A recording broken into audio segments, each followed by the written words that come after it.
Print and electronic media మిత్రులందరికీ సంక్రాంతి మరియు కనుమ భోగి శుభాకాంక్షలు.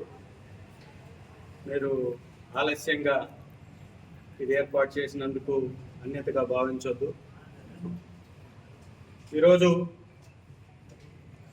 ముఖ్యంగా ఒక 3 అంశాల మీద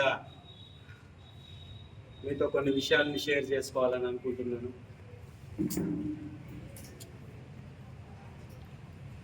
ఎర్రగొండపాలెం అనేక సంవత్సరాలుగా మాచర్ల నుంచి ఎర్రగొండపాలెంకి రావడానికి అటవీ ప్రాంతంలో నుంచి ప్రయాణించేటటువంటి ఒక రోడ్డు మార్గం కోసం అనేక సంవత్సరాలుగా ఇక్కడ ప్రజలు వెయిట్ చేస్తూ ఉన్నారు. మేము మొట్టమొదటిగా ఈ నియోజకవర్గానికి వచ్చినప్పుడు మొట్టమొదటిగా గుర్తించినటువంటి అంశం మన ఈ యొక్క రోడ్డు. ఈ రోడ్డు మన నియోజకవర్గానికి వచ్చినప్పుడు మురికిమాల తాండాలో మొదలైనటువంటి రోడ్డు మల్లపాలెం వరకు వచ్చి ముగుస్తుంది. గతంలో మన ప్రభుత్వంలో వైఎస్ఆర్ కాంగ్రెస్ పార్టీ మా ప్రభుత్వం ఉన్నప్పుడు దీనికి డిపిఆర్ చేయడం జరిగింది. అలాగే అటవీ అనుమతుల కోసం వెళ్ళడం జరిగింది. అటవీ అనుమతుల్ని సాధించాం. ఈ ప్రాజెక్టు 1 నెలలో పట్టాలెక్కుతుంది అనగా ఎలక్షన్స్ వచ్చాయి. ఆ తర్వాత కూడా నేను ఎలక్షన్స్ అయిపోయిన తర్వాత వచ్చినటువంటి జెడ్పీ మీటింగ్లో కానీ, కలెక్టర్ల సమావేశంలో కానీ, డిఆర్సి మీటింగ్లో కానీ అనేక సార్లు కలెక్టర్ గారిని కలిసి కానీ దీని గురించి రిక్వెస్ట్ చేయడం జరిగింది. అప్పుడు ఉన్నటువంటి కలెక్టర్ గారు, తర్వాత వచ్చినటువంటి కలెక్టర్ గారు, అప్పుడు ఉన్నటువంటి అటవీ శాఖ అధికారిని అనేక పర్యాయాలు దీని మీద మాట్లాడడం జరిగింది. లాస్ట్ డిఆర్సి మీటింగ్లో చాలా బలంగా వినిపించాం వెలుగొండ ప్రాజెక్టు గురించి, దీని గురించి కూడా. అతి త్వరలో మీకు అది శాంక్షన్తో పని మొదలు పెట్టిస్తున్నామని వారు చెప్పిన తర్వాత ఆ శాంక్షన్ అయినటువంటి పని కాంట్రాక్టర్ ఎవరో ముందే శాంక్షన్ చేయడం జరిగింది, దాని డిపిఆర్ ముందే శాంక్షన్ చేయడం జరిగింది, దాని అనుమతులు ముందే రావడం జరిగింది. ఇవన్నీ కూడా వైఎస్ఆర్ కాంగ్రెస్ పార్టీ ప్రభుత్వంలో వచ్చినటువంటి ప్రాజెక్ట్. అది ఆ ప్రాజెక్టు ఇవాళ మొదలు పెడుతున్నప్పుడు మొట్టమొదటిగా తెలపాల్సింది ఇక్కడ ఉన్నటువంటి ఎమ్మెల్యే. ఈ ప్రాజెక్ట్ యొక్క అవసరమే ఎర్రగొండపాలెంకి ఉంది. ఈ ప్రాజెక్ట్ అవసరం ఎర్రగొండపాలెం, తెచ్చింది ఎర్రగొండపాలెం ఎమ్మెల్యే, తెచ్చింది వైఎస్ఆర్ కాంగ్రెస్ పార్టీ ప్రభుత్వంలో. అయితే ఇక్కడ ఉన్నటువంటి తెలుగుదేశం నాయకుడు తన లాలూచీ రాజకీయం కోసం ఏదో దీనికి శంకుస్థాపన మాచర్ల నియోజకవర్గానికి సంబంధించినటువంటి ఎమ్మెల్యేకి కొంత భాగం కలుస్తుంది కాబట్టి ఆ మూలలో చేయించడం ఎంత దుర్మార్గం ఇది! ఎక్కడ ప్రాజెక్టు, ఎవరి కోసం ఈ ప్రాజెక్టు శంకుస్థాపన ఎక్కడ జరగాలి, ఎక్కడ చేశారు? గ్రామానికి మంచి జరగాల అనే ఉద్దేశంతో అడ్డుకోలేదు. తీర్మానం లేకుండా పని చేస్తే దానికి బిల్లు వస్తుందా? గ్రామానికి పెద్ద అయినటువంటి సర్పంచ్కి సంబంధం లేకుండా అక్కడ ఉన్నటువంటి ఈవోలను అడ్డట్టుకొని పనులు చేయించుకుంటూ ఉన్నటువంటి సర్పంచ్లకి ఎలాంటి నిధులు ఇవ్వకుండా వారు చేసినటువంటి పనులకు సంబంధించినటువంటి డబ్బుని పెండింగ్ పెట్టి వారికి కండవ వేసుకుంటే తప్ప బిల్లులు రిలీజ్ చేయననేటటువంటి ఒకే ఒక్క నాయకుడు ఎవడన్నా ఉన్నాడు అంటే ఇక్కడున్నటువంటి నాయకులు తప్ప ఇంకొకటి కానీ కాదు. నిజంగా మీ పార్టీ కోసం కష్టపడేటువంటి వ్యక్తులు ఉన్నారు కదా, మంచి చేయాలనుకుంటే వాళ్ళకి చేయండి. మా వాళ్ళని మభ్యపెట్టి మా వాళ్ళకి కండవ లేపించి ఈ లాలూచీ రాజకీయం వల్ల ఉపయోగం ఎవరికి?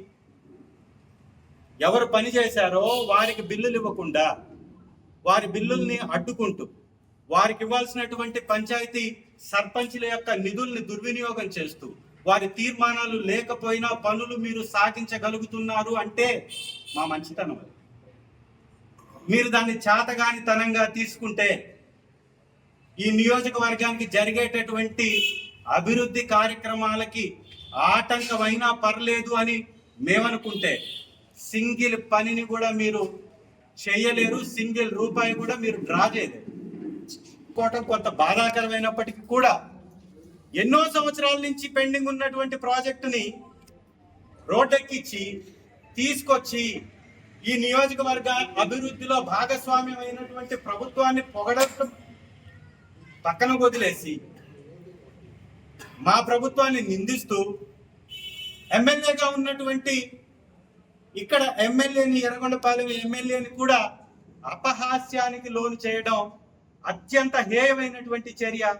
మరి ఈ రకమైనటువంటి ప్రోటోకాల్ ఉల్లంఘన జరుగుతున్న కలెక్టర్ గారికి పట్టదు, జడ్పీసీఓ గారికి పట్టదు, మంత్రులకు పట్టదు, ముఖ్యమంత్రి గారికి పట్టదు, డిప్యూటీ చీఫ్ మినిస్టర్ గారికి పట్టదు. మరి ఏ పరిపాలన ఇది?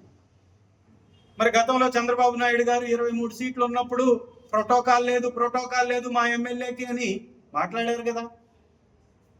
అధికారంలో ఉన్నప్పుడు నీతులు చెప్తారా? అధికారంలో లేనప్పుడు నీతులు చెప్తారా? అధికారంలోకి వచ్చిన తర్వాత వాతలు పెడతారా?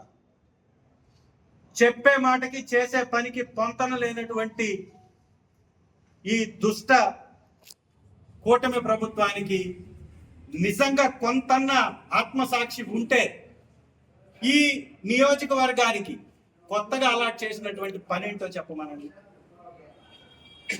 ఎన్ఆర్జీఎస్ కింద వచ్చినటువంటి గ్రాంట్కి సంబంధించిన వర్కులు చేపిస్తూ రాష్ట్ర ప్రభుత్వం ఇచ్చినట్టుగా పల్లెకు పండగ పేరుతోటి అది ఒక మోసం. పంచాయతీలకు వచ్చినటువంటి నిధుల్ని కొల్లగొట్టి అదొక మోసం. రీసెంట్ గా 7,000 కోట్లు వచ్చింది కేంద్రం నుంచి. 7,000 కోట్లు కేంద్రం నుంచి మనం కట్టినటువంటి పన్నుల నుంచి, పన్నుల్లో మనకు రావాల్సినటువంటి వాటా వచ్చింది 7,000 కోట్లు. 1,150 కోట్లు ఖర్చు పెడితే వినుకొండ ప్రాజెక్ట్ కంప్లీట్ అవుతుంది. ఎందుకు 300 కోట్లు ఇచ్చారు? నిజంగా ఇక్కడ ఉన్నటువంటి నాయకులకి ఆ సత్తా ఉంటే 1,150 కోట్లు ఇప్పించి పోలవరం మన వెలుగొండని కంప్లీట్ చేయొచ్చుగా. మేము స్వాగతిస్తాం. ఎవరు ఏమనుకున్నా ఇక్కడ అభివృద్ధి జరగాలి. ఎవరు చేసినా కూడా అభివృద్ధి జరగాలి.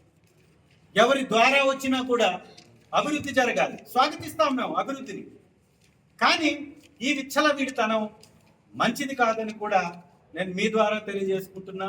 మరొక ముఖ్యమైనటువంటి అంశం, పోలీస్ శాఖ, పోలీస్ సిబ్బంది వారికి, ఎస్పీ గారికి, డిఎస్పీ గారికి, సిఐ గారికి, ఎస్ఐ గారికి కూడా మనం చేసుకుంటున్నాం. రేపు ప్రోగ్రామ్స్ పెట్టుకుంటున్నారు. అన్ని చోట్ల ప్రోగ్రామ్స్ జరుగుతాయి, తిరునాళ్ళు జరుగుతాయి, ప్రభలు కడతారు, ఇక్కడ కార్యక్రమాలు చేస్తారు. పోలీస్ స్టేషన్కి వెళ్ళి మా వాళ్ళ అప్లికేషన్స్ ఇస్తే ఇంకా పర్మిషన్ ఇప్పుడు కాదులే అని అంటున్నట్టుగా కూడా నా దృష్టికి వచ్చింది.